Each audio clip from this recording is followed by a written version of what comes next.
it has really hit us hard because basically, as you know, London Chinatown is the top spot, tourist spot. And last year, we virtually have no tourists. It's Friday today. This is Newport Place, Chinatown. This is where it gets very busy. During the summer, we had lots of tables and chairs out here where people could eat and buy things and rest now. But at the moment, we're in the afternoon and it's near enough very, very empty now.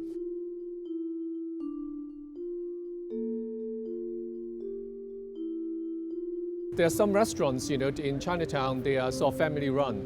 And it actually, it's very, very hard for them because if there is no sort of, income at all from it, so you can see that, basically they cannot survive. For me personally, I come out into Chinatown now probably once a week to have a look at the shop to make sure everything's fine, make sure we've got no leaks or anything. Hopefully, once the pandemic's over, Chinatown can regain its former glories and be very busy again and heaving with customers. Because of this pandemic, a lot of there's some minority, I would say, people think sort of link the Chinese to the virus. So we're getting a lot of hate crime and also racial abuse and racial attack. COVID-19 is COVID-19. It is not a Chinese virus. And to use words like that are disgraceful and is a sort of language that leads to incitement and hatred towards people of Chinese origin.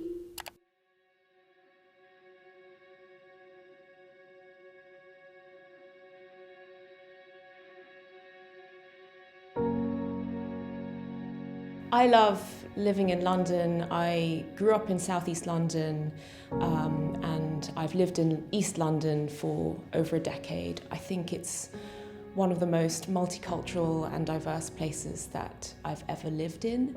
It's very meaningful to me because as an East Asian person, it's important to me that I see myself reflected in my community.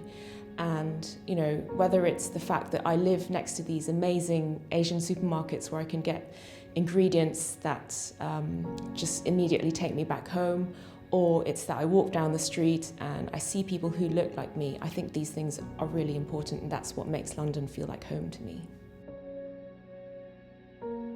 I think this community is really resilient. We are made of very strong stuff and historically we've been through bad times. The London Chinatown Chinese Association has been throughout the pandemic and actually issuing sort of guidelines and helping the restaurants to find out more about what need to be done to combat the disease, and at the same time help them advise them regarding the business rates reduction and also negotiate with the landlord to have reduced rent. So we try our best to actually helping all the businesses in Chinatown. This Chinese Community Centre in Hackney has been here for 35 years, and for 35 years it's been serving the local Chinese and Vietnamese and Southeast Asian communities. So since the pandemic, we obviously had to lock down when the UK was in lockdown, and so we couldn't hold any activities here. The Mahjong Club, the lunch club, the centre was closed. So our more vulnerable and elderly members were pretty much stuck at home, as we all are.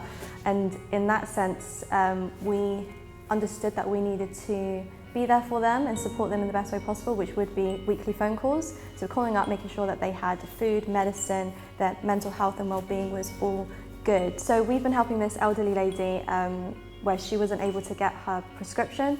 We went out to the pharmacy, got the prescription and did directly deliver that to her, which was a huge help to her. One of the things I volunteered to help with was collecting old laptops, old mobile phones and tablets, and the centre helped to train these members in how to use Zoom and social media so that they could stay in touch. I think for the new year is the year of the ox. The ox represents strength, resilience, power. I think not only the East and Southeast Asian can learn about that, everybody can, and try to be more powerful, more resilient towards what we face, COVID-19 or otherwise.